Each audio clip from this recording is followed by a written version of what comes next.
Well, welcome everybody to today's EntreprenHer show. My name is Heidi Richards-Mooney. I'm the founder of Women in E-Commerce and your host today. As always, I am delighted to interview our next guest and to share her with you. I've known her, I think since 2004, 2005. We've been connected online. And I just love the fact that there are all these great mediums that we can use, such as Blab, to reconnect with people and reach out and maybe not touch them, but at least see them physically as opposed to just the emails and the Twitters and all of that. So my next guest is a wealth of information. Let me just tell you a little bit about her. Her name is Toby Bloomberg. She is no stranger to blogging. She's the founder of Diva Marketing Blog, Bloomberg Marketing, co-founder of Diva Foodies, and all the single girlfriends blog. She's an active member of the BlogHer community, author of Social Media Marketing GPS, and has been featured in numerous books and publications, including Naked Conversations, The Digital Handshake, Inc. Magazine, Wall Street Journal, MSNBC, and the list goes on. Today, Toby is going to share her blogging journey, share her best tips on blogging, and what we can do to leverage blogging in our own business. Welcome, Toby. Hey, thanks, Heidi. What a wonderful introduction. I'm totally impressed with me. And as am I. And I could have spent the whole hour just introducing you, and people would have gotten so much out of that. But I want them to hear from your mouth as opposed to mine, because I have learned so much over the years from you. So here's what I'd like to first have you tell our audience a little bit about your background, what you've been doing recently, and then what you've done in your career that led you to become such an avid blogger. Okay, deep breath here. I know, 3 questions in one. I'm sorry. That's okay. So I started my career in marketing many years ago, and led me to do lots of different things and work with lots of different verticals, which led me to open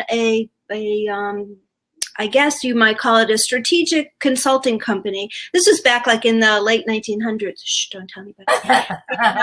And went into the 2000 and so forth and so on. About a year and a half ago, I was offered an opportunity that I couldn't refuse, and that was to come online full time and to handle social media, to head up social media, actually for a major media company based in Atlanta. It was my dream job, and I said yes, and they were wonderful. They said, well, if you have some clients that are non-compete, feel free to do whatever you want to do, and feel free to blog and socialize and all this other stuff. Well, I thought that was great. Wow. However, the reality is, once you get into that situation, you're so focused and you're so intent that everything else falls off the wagon. And so my experience with this organization was amazing. I learned so much. I met so many wonderful people. I was there for a little over a year and a half, and then came the big corporate reorganization, and I realized why I hadn't been in corporate America for such a long time, because, it might be one thing to have a roller coaster ride with your own business, but at least you can sort of manage and control that to some extent. Although I must admit, it was really nice having that paycheck every other week. Right? To answer the question. Benefits probably too. Exactly. Yeah. So after that, I started to look around, and I decided I'd relaunch my business. So here we are, relaunched it, and with a focus on what I did before, which was social media, but a little bit more in the digital space. And then going into a vertical that I always loved, but never really pursued. I've had a couple of clients here and there, and that's the culinary world, the food world. So that's me up to date. Okay, so how did you get interested in blogging in the first place? My story goes like this. And when did you first start blogging? I know, I was back in 2000. Yeah, I know. This whole thing is a story, and that's why you and I both love this, because it's just telling stories. Yeah. So back in 2004, I launched my blog, Diva Marketing. But before that, I was doing a lot of workshops for small businesses. And I found this thing called a blog. And the blog, at that point in time, you didn't have to pay for it. BlogHer.com, I guess, was I think it's still around. BlogHer, TypePad, there was a few of them. I don't even think TypePad is still around, but I know BlogHer is. So Google, I believe. Yeah, actually, my blog is still on TypePad, but that's a whole nother story. Okay. Yeah, whole nother session. But at any rate, so I started telling these small business owners that they could have a website for free, because back then, 2000, websites were expensive. Oh, yeah. And you had to know all this HTML stuff, and it was horrible. But this blogger thing, you could have a website, and there was this thing, you remember, called comments, where people actually talk back to you. You could make relationships with your clients. So I started talking to them about that, and I didn't have a blog because I didn't really need one, because, you see, I had a website. So I didn't need a blog. Well, a dear friend of mine, and I think you might know him, Dana Van Heuvel, said to me, Toby, you cannot talk about blogs unless you're blogging. I really thought he was pretty daft. I thought, I can talk about anything as long as I know what I'm talking about. And he said, no, this is different. Yeah.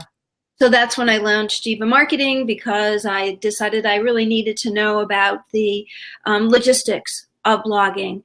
And Heidi, it literally changed my life. It changed my career path, changed my life, opened me to experiences that I wouldn't have had if I had not been blogging. So it's because of Dana. And then after a while, I decided this was the missing link in the internet. So I was always intrigued with the internet and websites and this stuff, but I thought that with websites, we would be able to connect better with our customers. Not so much, as you well know, you send an email out and who knows where it landed up, and sometimes people responded, sometimes they didn't.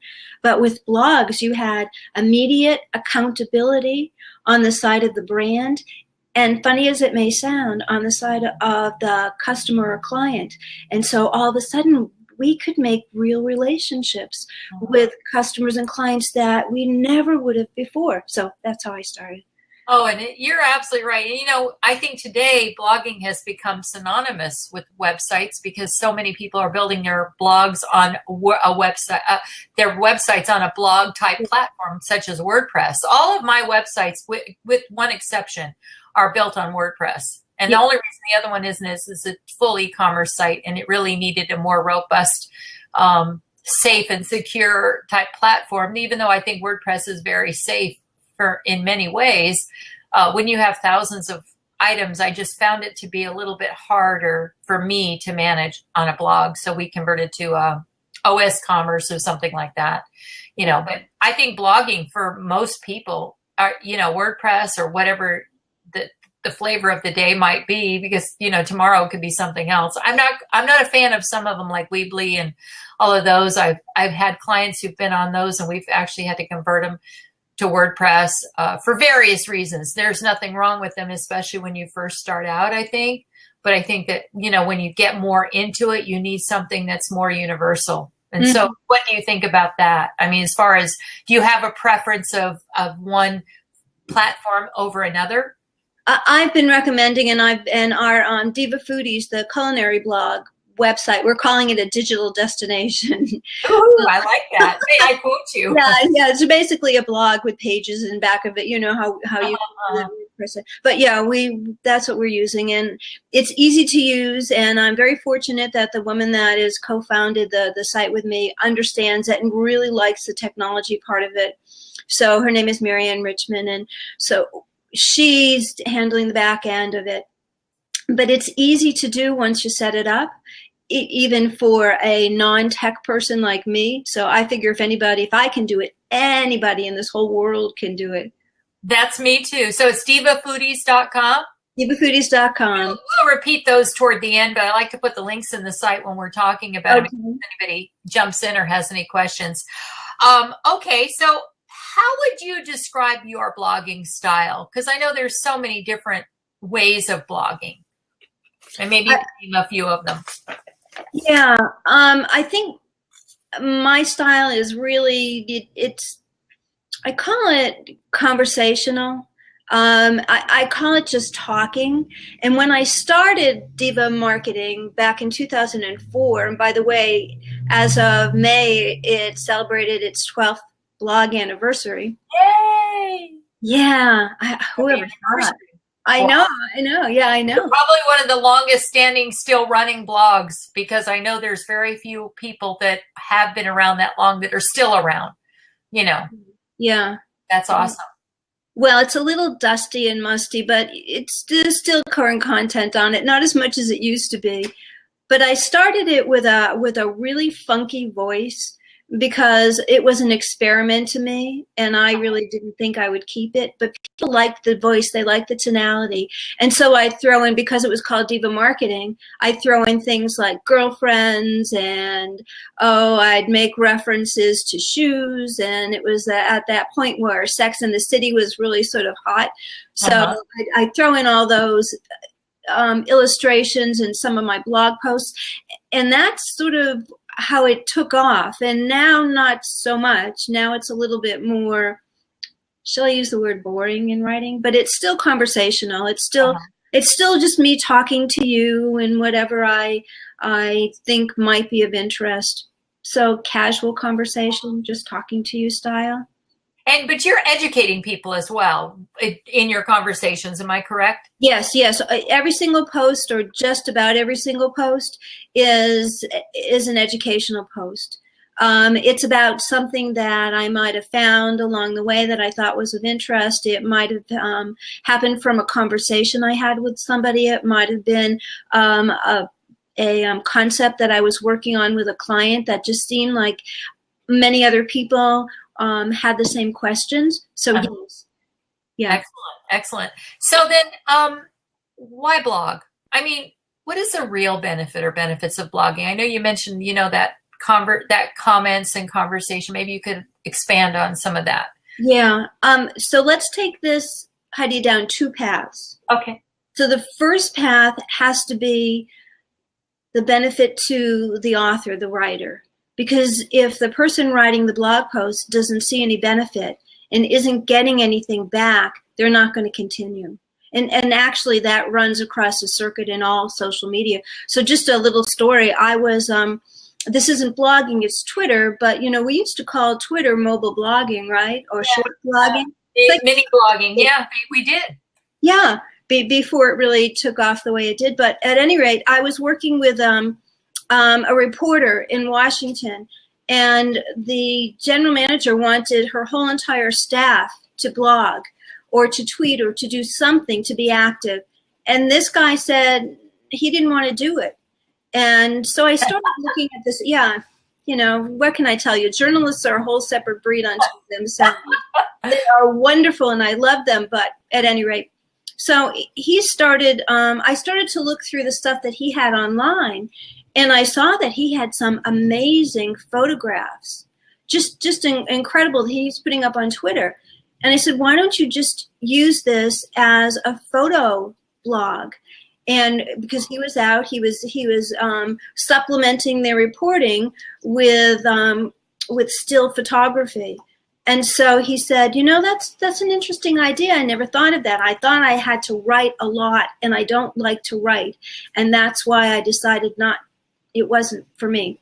And so before I left, he was like busy setting up this new Twitter account. He was looking at all his photos, and he maintained it for a very long time. And he said to me, I'm really having fun with it. So I think that's the second thing you have to keep in mind, the benefit to you, if you're enjoying it, if you're having fun with it. And then, of course, the flip side of it is, who's your audience? And are they having fun with it? And is it something that is meaningful to them?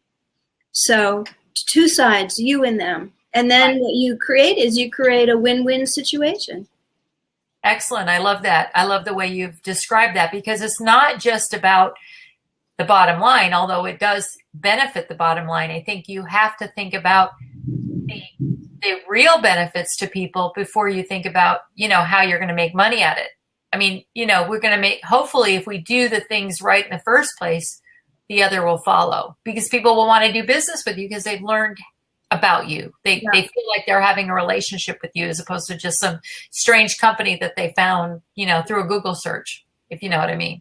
Yeah, it gives you that extra dimension, that added dimension, and if you do it right, it really is a competitive advantage.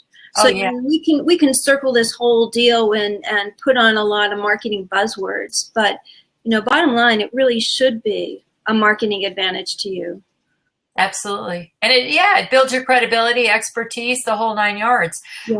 So what are some of the challenges that are often associated with blogging, and how were you able to overcome them? I think we go back to square one, and these little things are hungry beasts, right? And so the blog. yeah. It's content. I mean, where do you get content from, and how do you make sure that your content is relevant to your audience? So that's the first one. And people find that through lots and lots of different means, reading newspapers, reading books, watching other people's blogs, reading other people's blogs. So inspiration can come from anywhere. What I used to do, and I still do this, but not as much, is I used to keep next to me, wherever I went, a little tiny notebook. And when I saw things that were of interest and I thought they would make great blog posts, I just jotted them down. Now I put them in notes on my iPhone. So if I see something, I think this is really interesting. The other way that I got inspiration and that really put a different personality to my blog is at the time I had a wonderful little Westie named Max. Aww. And Max found his way into my blog all the time. So I would take something and I would create lessons learned from Max.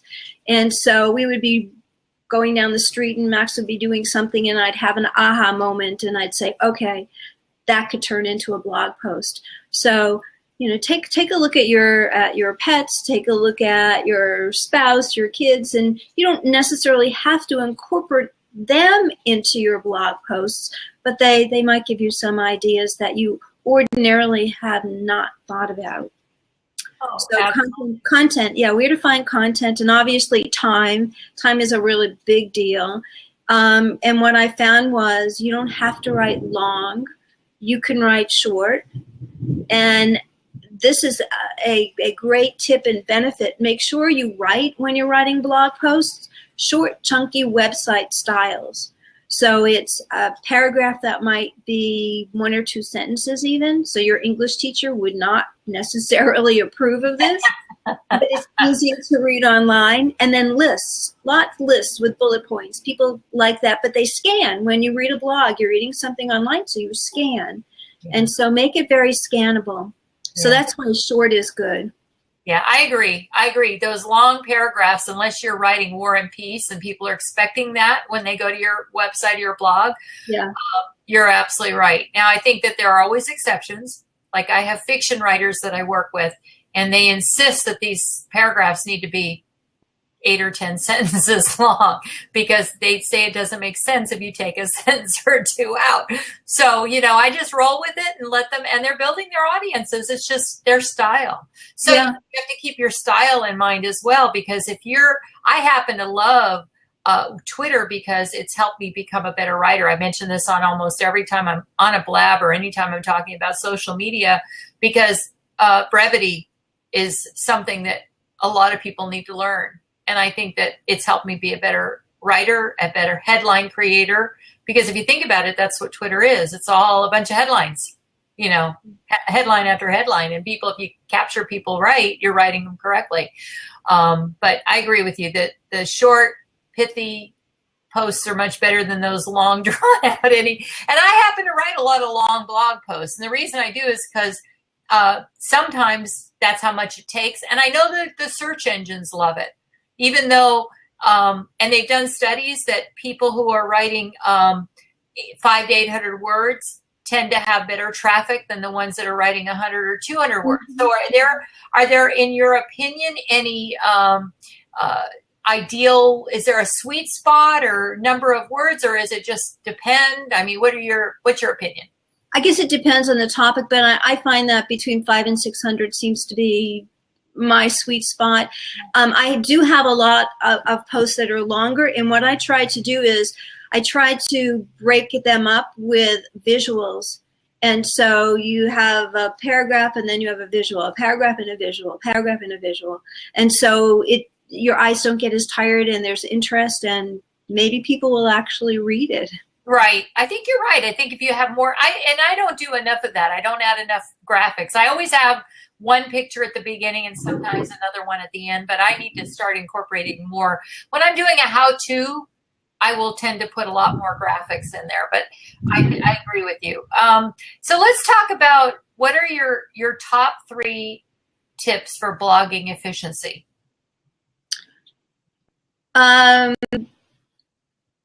Let's start back again where we've been talking, and it really does matter. But know why you're in it.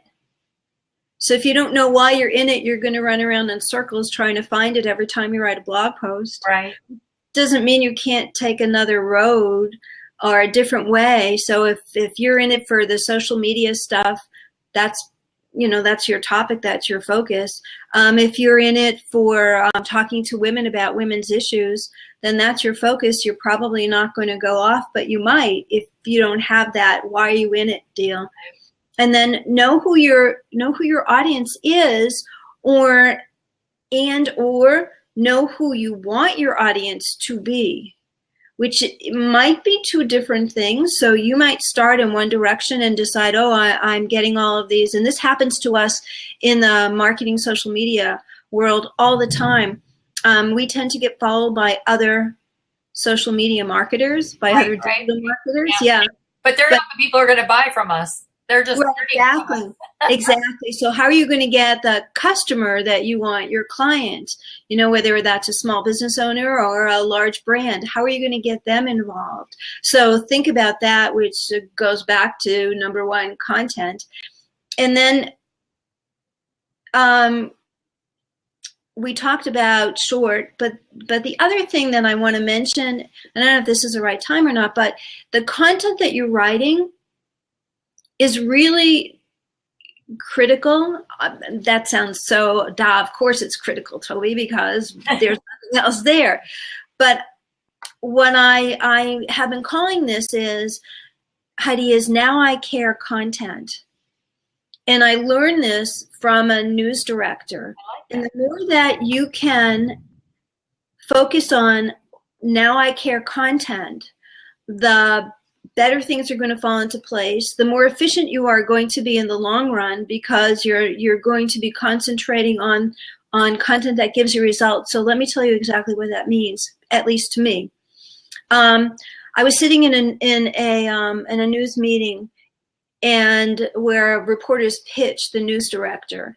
And so this young woman was pitching this news director, and she'd say something and he'd say, no. And she'd do another one, he'd say, no. She'd pitch something else, and all of a sudden he stopped and he said, okay, go on. And she explained what she wanted to do, and he said, that's it. Now I care. Go off and do it. And she left the room and she did it. Wow. So I thought, and this goes back again to what we've been talking about. You never know where you can find inspiration. So from this little news meeting, I just took away a big aha for content and blogging and anything else that you're writing about. If people don't care about your content, they might find it of interest, but if they don't really care about it, they're not going to read you. Right. They're not going to share you, which is really why we're doing all this social media stuff. I mean, otherwise we just put it on websites. So now I care content. I love that. Yeah, I would tend to agree. And I think that sometimes we go off, and I've done this myself. I'll start a blog or even a blog post on my blog thinking it's something that people would be interested in. And it may be only of interest to me. So you have to be really careful that who are you writing for? Now, that's not to say, I know a lot of bloggers who write for themselves and their audience tends to show up. But I think it's a much harder path to take. Wouldn't you agree? I think so. And the other thing that we have to keep in mind is that people read blogs and social media and anything in social media for 3 reasons. One, they read it for the information. So if you get great information, you got 1 point. People also read it for, as we've been talking about, tonality and style. So if your tonality and style are a little bit different or funky or fun, then you've got 2 points going on. And then the third one that people often forget is people read this stuff for entertainment. So even though they want to get information and they hope that it will help them, in many of my cases, further their business to the next level, if it doesn't entertain them, they're going someplace else. So information, style or tonality, and entertainment or fun. Absolutely, I agree. Okay, so let's talk about how do you currently market your blog or blogs, and how does it differ today, would you say, from when you first started blogging? Well, when I first started blogging back a while ago,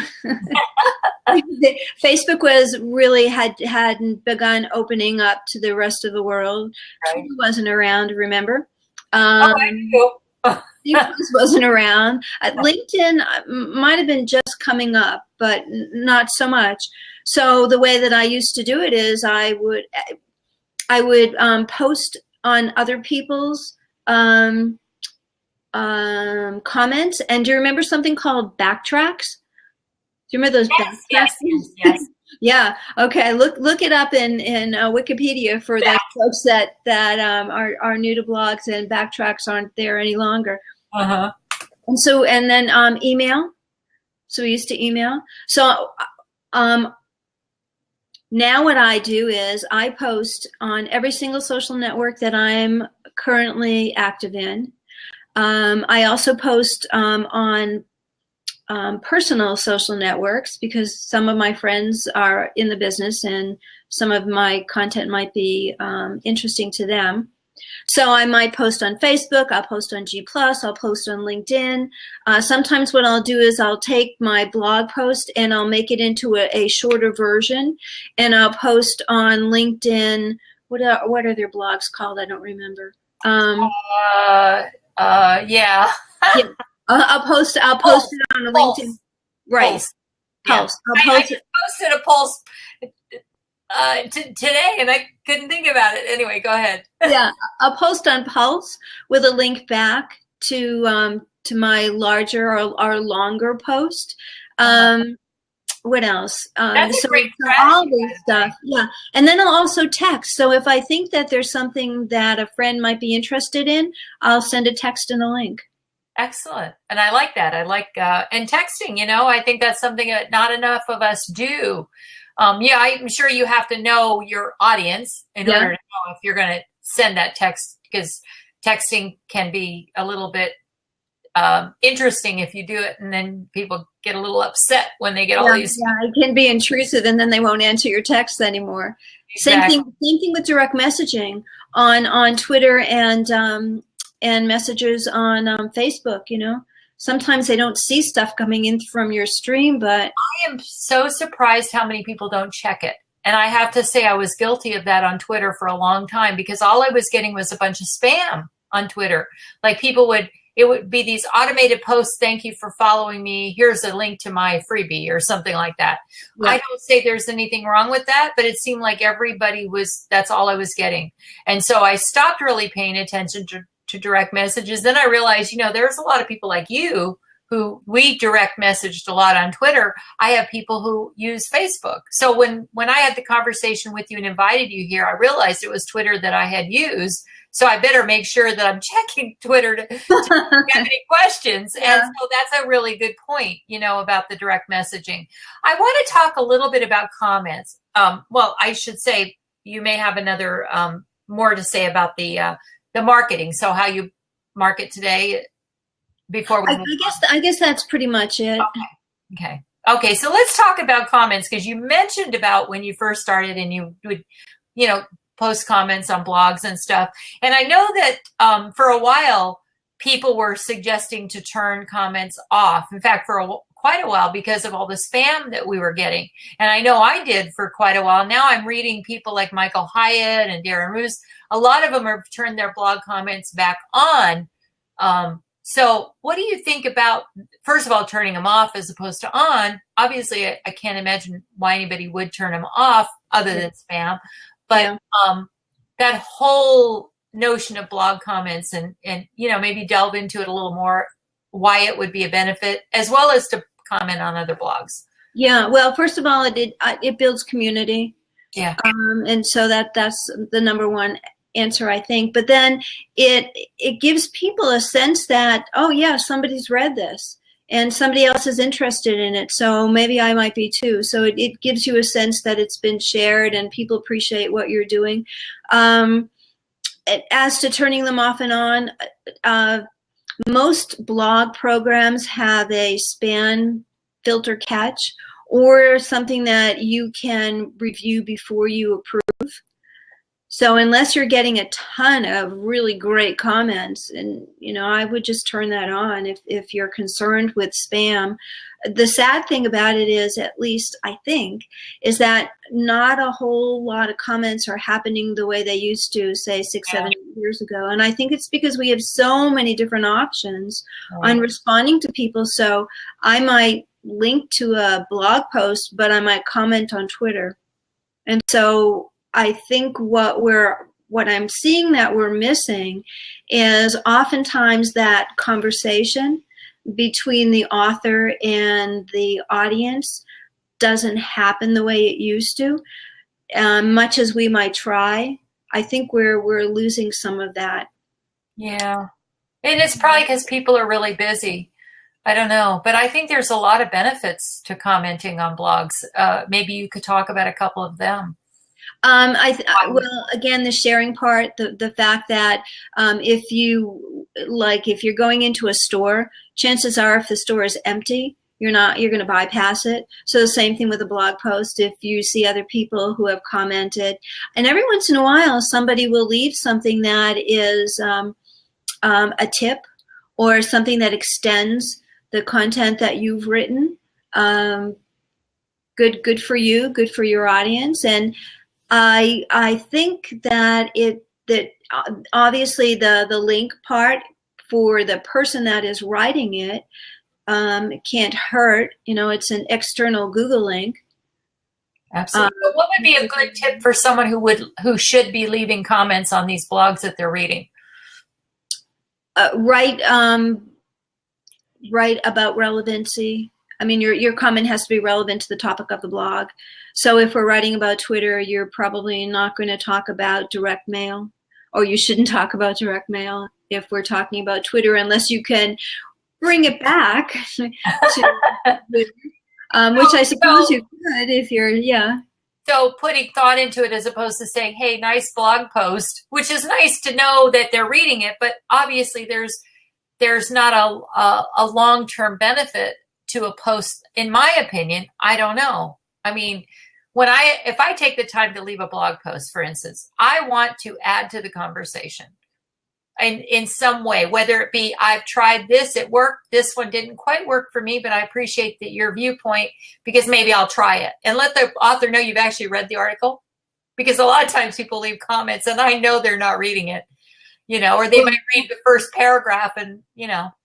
And oftentimes those comments that are a great blog post are spam. Yeah. And when you click onto the link, it's not going to a legit. So a lot of people will just delete those anyway. The other thing about comments that we haven't talked about yet, but which can be extremely helpful in helping build relationships and even bringing in a new client or two, is when somebody writes a comment on your blog post that is a little media, like, for instance, the comments that you've suggested, you always have their email address, because that's what the blog software asks for before they can post.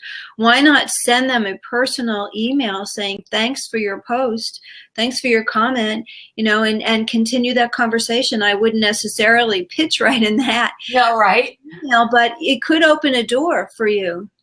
Yeah, there's some WordPress plugins that do that automatically. If you want to just say thank you for posting on my blog, which lets people know that you're actually, they don't know that you're not reading it, but it actually feels like you're reading it. You know, I agree with you. I like to comment right after the comment, and I like to leave an email if I feel it's, you know, something that they would appreciate. But I agree with you. I think that people need to put a little thought into it. You know, the hey, nice blog post is nice if it isn't spam, just because then you know your audience is actually reading it. But I think I'll give you an example. I love to post comments like on Inc. and EntreprenHer and Success and some of the bigger blogs. Like Success Magazine has, and in fact, so has Fast Company, called out my blog comments a couple of times, meaning that they have highlighted them on their blog, because they had something like 7 tips for publicity on one of them, and I wrote an 8th tip. I said, have you thought about this? But I didn't put it in a way that made the author feel like, geez, something I should have put. I just said, you know, another perspective, whatever I did. But and it got, thousands and thousands of views. And I think that was because I took the time. The problem is having the time to do it. You know, I'd love to do that every day if I had the time. But I think that if you're going to take the time to read, why not take the time to at least comment in some fashion without being self-promotional? Because I didn't do any self-promotion. But I'll tell you, Success Magazine, Darren Hardy wrote me a beautiful little email and said, I really like what you wrote, and I'd like to know if I could use it in our next magazine. And I kept that email. I still have it. That's from like 2007 when I first started blogging. So I don't know. Maybe you're the one who told me, make sure you comment. It was either you or Darren, or it could have been Yvonne. I don't know. It was so many, because I was connecting with all these bloggers like yourself, and I was learning every single thing I could. So it was an amazing, amazing time. Yeah. But Heidi, what do you think about if somebody writes a comment on your blog post and it's a great comment? Do you think that the author has to comment back and thank them, or is it enough? You know, I do it only because I want them to know that I've actually read their comment, you know, but I don't know that you have to. I mean, etiquette wise, what do you think? I think it's nice, and it shows an acknowledgement. I try to, sometimes I miss, but yeah, I have. I can't say I do it every time. Yeah. I do it when I really take the time. If you wanted to, I mean, I did it a lot more a few years ago, but now, you know, we're both, you know, like you, I'm managing this client and that client. I'm blogging for 10 other people. So it's not just my own 12 blogs that I'm blogging for. I've got 10 other blogs I have to blog for, plus all the other stuff we do. And you know what? I love to write. And I think that may be something you could talk about is, how do you blog when you don't love to write? I know you mentioned it with that one journalist earlier on, but I'm sure there's other tips that you could share that people could, you know, say, oh, I really, you know, they think that it's this overwhelming job, and so they avoid it. Yeah, it's a really, really good point, and we've heard that over and over again. So find another way. So obviously photos doesn't have to necessarily be a text blog. Videos, I mean, what you're doing here is a way of, you might call it video blogging, podcasting. And then let's go back to short, sweet and short. So somebody may be an expert in a certain field. The other thing that I used to do, and I don't do this as much, is I assume that people still are, I used to do series. So I used to take a topic and say maybe the topic was Twitter posts, and build it out into a number of different blog posts that would follow. So instead of one master post, we might have 3 or 4. And so here you have it, again, a short piece about a specific topic, and then you can tease the next topic, you know. So tomorrow it's going to be Twitter in this, tomorrow it's going to be Twitter in that. So at the end you have 4 or 5 posts instead of one long post. And then what you can do is you can take all those little posts and you can turn it into perhaps an ebook and give it away. Excellent. Have a social thing. Yeah. Excellent repurposing. That's a topic we didn't really cover much. So I think you're absolutely right.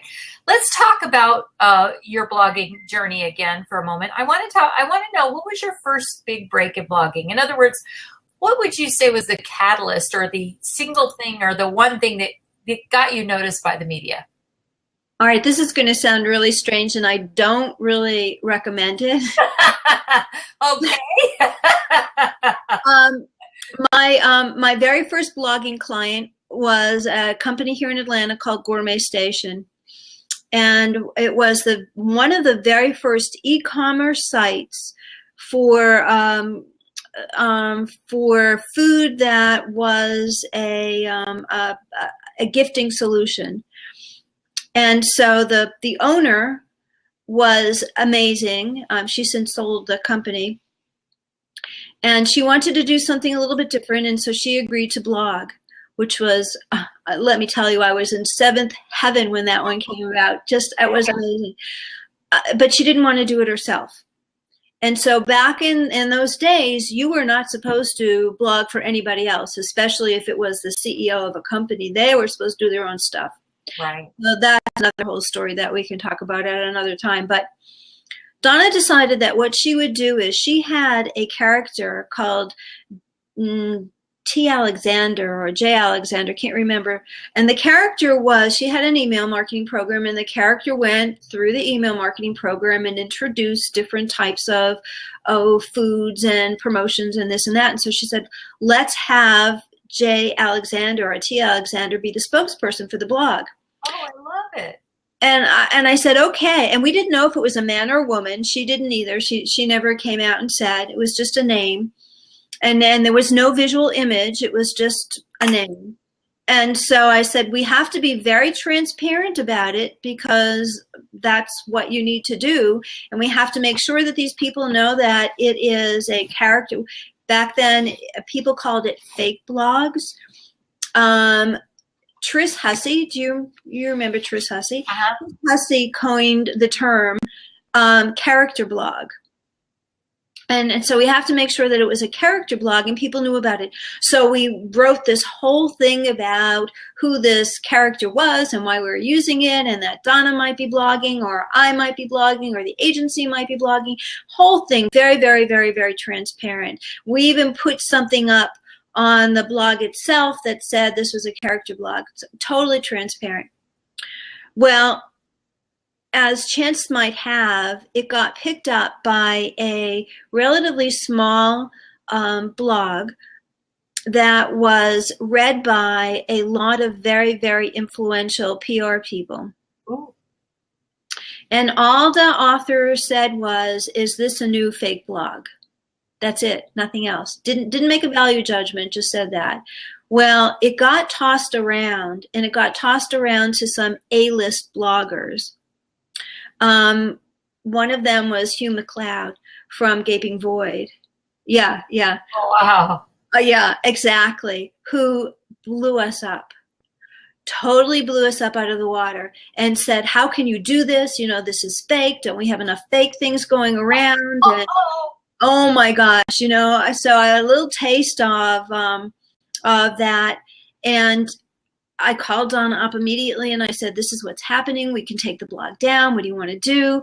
And she said, I don't care. She said, I'm willing to let it ride out. She said, I don't want to ruin your reputation, because I was just getting started in this business. And I said, well, let's do this. So we drafted a comment and she put it on Hugh's post. And he had written like 2 or 3 posts, Heidi, about this thing. Must have been a slow content day. Must have been a little bit inflamed about it. Yeah, no cartoons that day. And so I'm thinking, well, you know, maybe he'll do this really funky cartoon for this thing, and that would be totally awesome. Well, he never did. But he took him aback that we were, first of all, listening, and we didn't talk about listening, but we were listening. We saw this, and we responded. And he like, whoa, pulled everything back and didn't say you've done great stuff, but said, well, you know, maybe we should take another look at it. But we got people that were commenting on their own blogs that were saying, I thought that I was going to blow up the internet, just me and Gourmet Station. We would just kill everything because that was what was happening. So we wrote it out, and then pretty soon thereafter, Inc. magazine came to us and wanted to do an interview. So that was great, and the interview was with Donna, and they interviewed me a little bit, and so that's how that all started, by somebody blowing us up because we took a chance. We did something a little bit different. And I think that's the name of the game in this world, especially in the blogging social media world. If you can do something just a little bit different, whether it's your voice, whether it's your content, however you position yourself, that's what's going to cut through the clutter. And so that's what did it for me. Wow. And you talk about turning something that could have been a real bad negative into a positive. Obviously, by the sometimes bad publicity is good publicity, because look at all the traffic you got from his comments. People had to go and check it out for themselves, correct? Yeah, exactly. So, yeah. And to try it, I'm sorry. I was just going to say, I'm sure you got people who disagreed with him as well. And yes, said, I love this blog. Don't you change anything. Yes, we did. And so in this social media world, you know, the real tune of this, as my relationship with you proves right now, you got to have friends. Yeah. And so we had people that were writing blog posts. Do you remember? You know Paul Cheney. Yes. Yes. So Paul Cheney wrote a blog post for us. Tris did. A couple of other people did. A couple of people posted on Gaping Void saying that he was totally off base. And about a year and a half, I was at a conference with a couple of those people, and they actually came over to me and they said, you know, in retrospect, you handled it well, and we shouldn't have made such a big deal about it. It was fine. Wow. Well, and blogging has changed so much now that that's the norm too. Well, yeah, it's true. Very few people write their own blogs. They have people to do it for them. Most companies, I would say. I write for a lot of authors who don't have the time to write. They're writing their books. So I take excerpts, but I always try to get their voice involved and let them review until I get to know them better or understand their style. And I try to find people who have similar styles so that I'm not having to learn too many personalities either. You know, which is why I like to work with authors, because I tend to understand them pretty well, you know. Because you are one. Yeah, because I am one. And as we all are when we're writing a lot of blog posts. And I've talked to people who've turned their blogs into books. I mean, it's just amazing, the stories that we could talk about. Escape from Cubicle Nation, Pam Slim, you know her? You know, yes. Well, she was one of the very first people I interviewed about how to turn your blog into a book. And she didn't turn it into a book. She got a major publisher who loved what she was writing. She was working for corporate America, and her job was sitting in a cubicle all day doing her work. And so her blog was her escape from Cubicle Nation. And so I don't remember if it was McGraw-Hill. I can't remember, but it was a major publisher like that who loved it so much that they wanted to turn it into a book. And, you know, we all know the story of Julia, and they turned that blog into a book and then a movie, you know. I mean, it's just amazing. So anything can happen, you know, if you're doing it for the right reasons and for the right audience, right? Yeah. Yeah. So let's talk about your blogging. Do you write all your own blogs? Well, I have to tell you, on Diva Marketing, I did up until last month when Paul Cheney said to me, I want to write a post for you in celebration of your 12th blog anniversary. Oh, how wonderful. So sweet. Yeah, so how could I possibly say no? Awesome. So I did, and his blog is up there now. And I was very touched that he wanted to do that. So his is the first and only blog post other than something that I've written. I do a lot of interviews, but that's not quite the same thing. But yeah, on Diva Foodies, Marianne and I share the fun of writing the blog post. That's awfully nice. And we do have guest bloggers that come in every once in a while. So Diva Foodies, yeah, we're open to other ways to get that content out. So there is more than one way to write a blog. You can have other people write for you, obviously, correct? Yes. Yeah. And I love interviews. I mean, it's one of my favorite ways to blog. Is interviews? Yeah, interviews. I like that too. And it's a lot easier sometimes because you're not constantly recreating or coming up with new. I wouldn't say it's not new content, because it's all new content, because whoever you're interviewing is unique.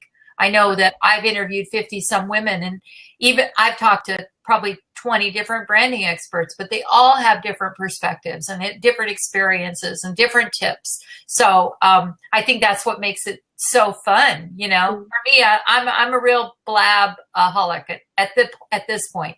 But it's like Periscope. It could be like Periscope. I did Periscope. I did probably 20 of those, 20 maybe more, and I was really into it. And then I found Blab, and I said, "Oh, I like that better."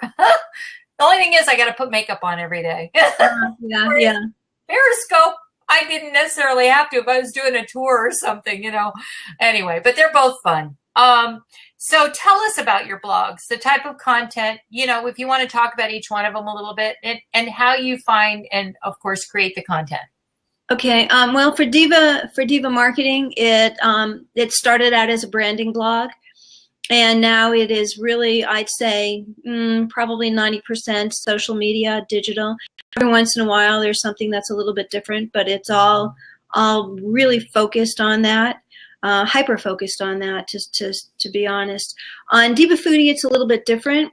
Diva Foodies, we started out with that blog in order to create credibility with the culinary community, because even though I had a couple of clients, it was building a brand new business from scratch. Wow. And yeah, so I might have been known in the social media world, but I was not known in the culinary world at all, and didn't know a chef, didn't know anybody. So it was one way to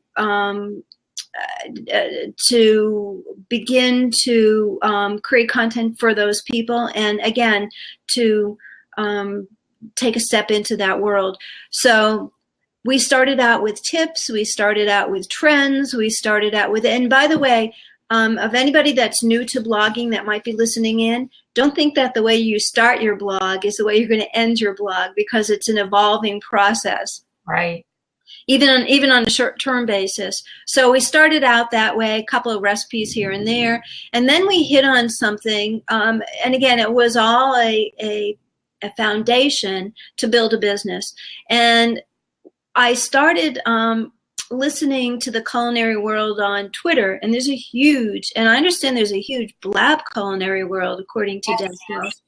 So we started listening on Twitter, and we started participating. We started being part of that community. And then on one day, I watch food shows all the time.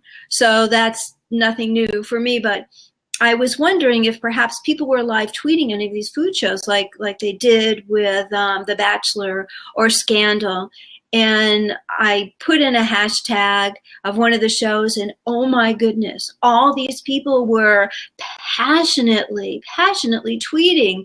And it was the reality was suspended, because, you know, this is reality TV, and it's been taped ages ago, and the winner's been already, you know, determined, but, you know, you have to suspend your reality in order to get into these TV shows. But they were saying things about the contestants, about the show, about the hosts. It was amazing to me, just amazing. So we started to live tweet some of these shows.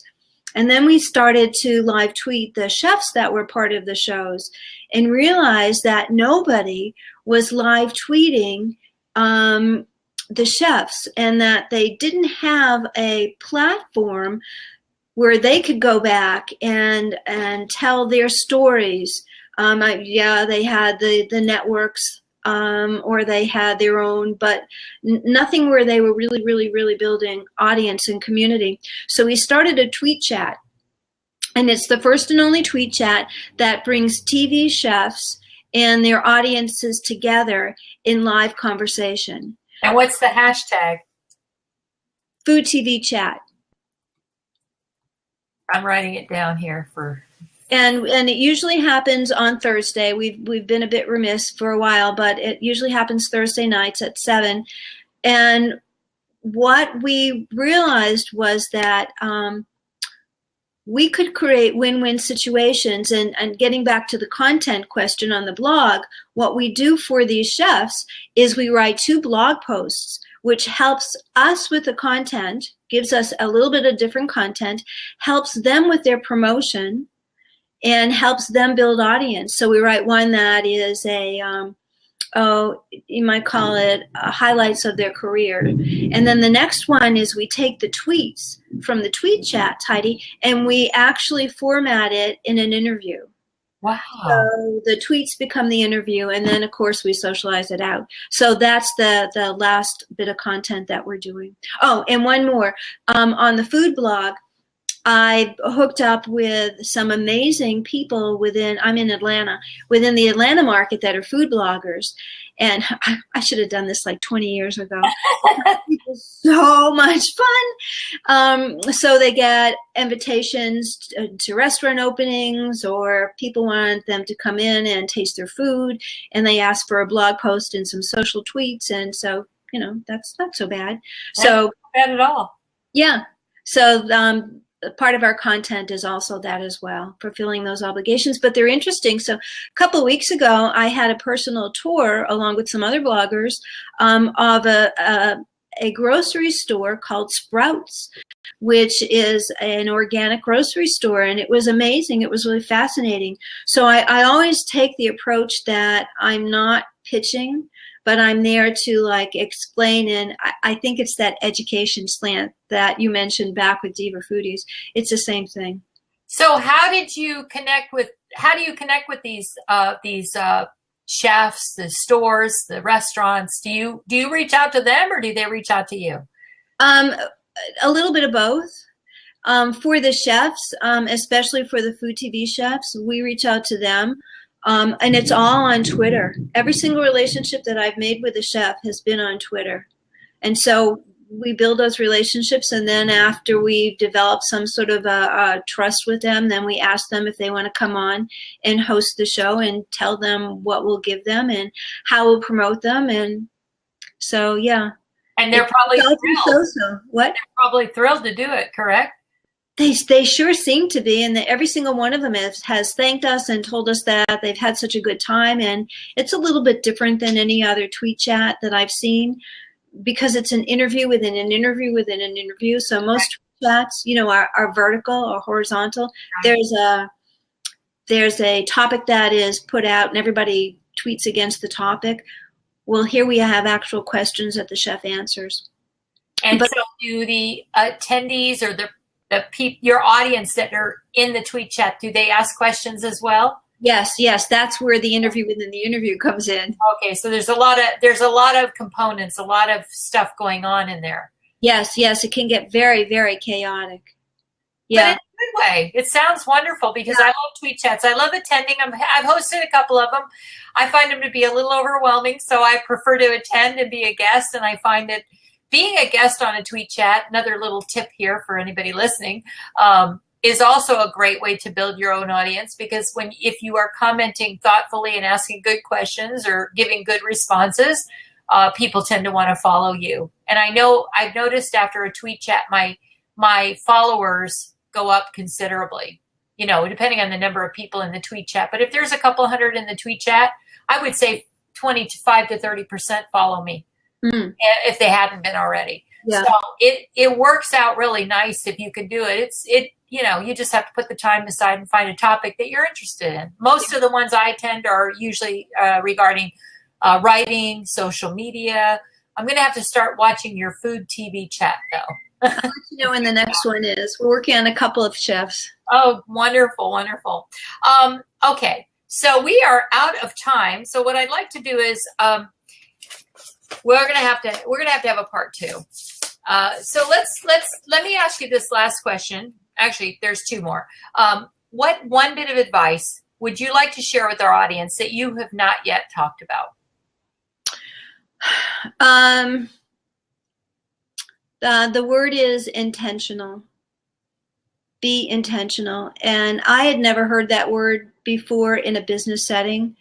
When somebody told me that after I left my corporate world, he said, be intentional. No matter what you decide to do, be intentional. Yeah. And so I think it fits with blogging.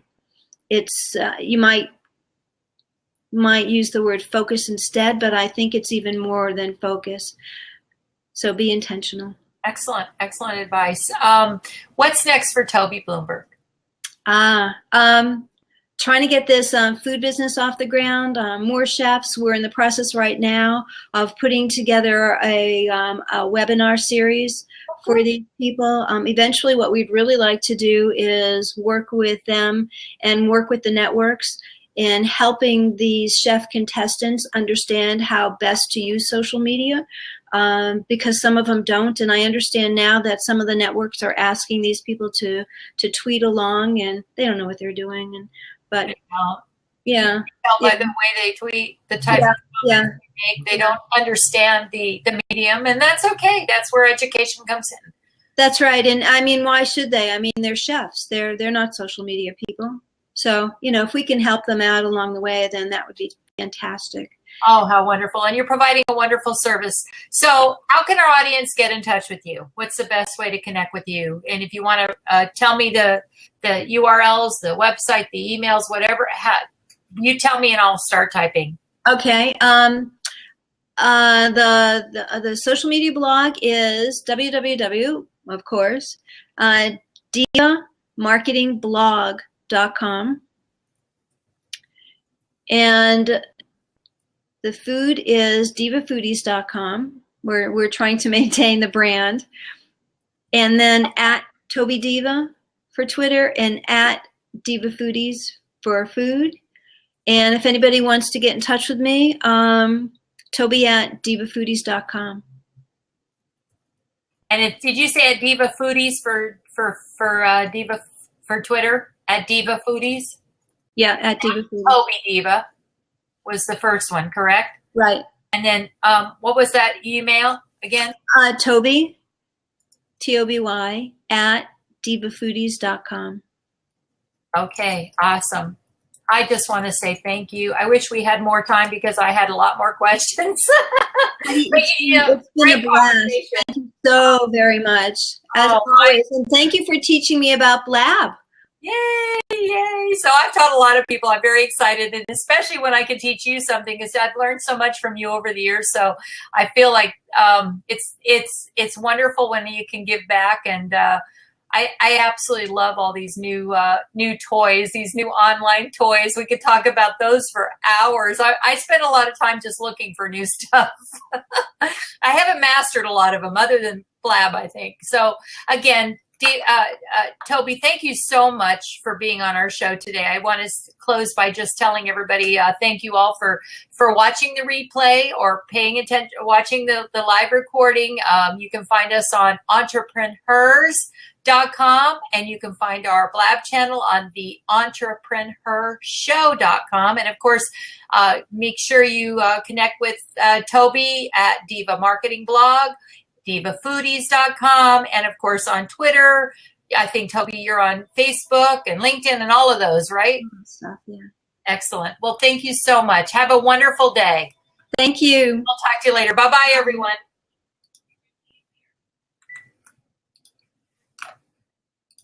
Hello?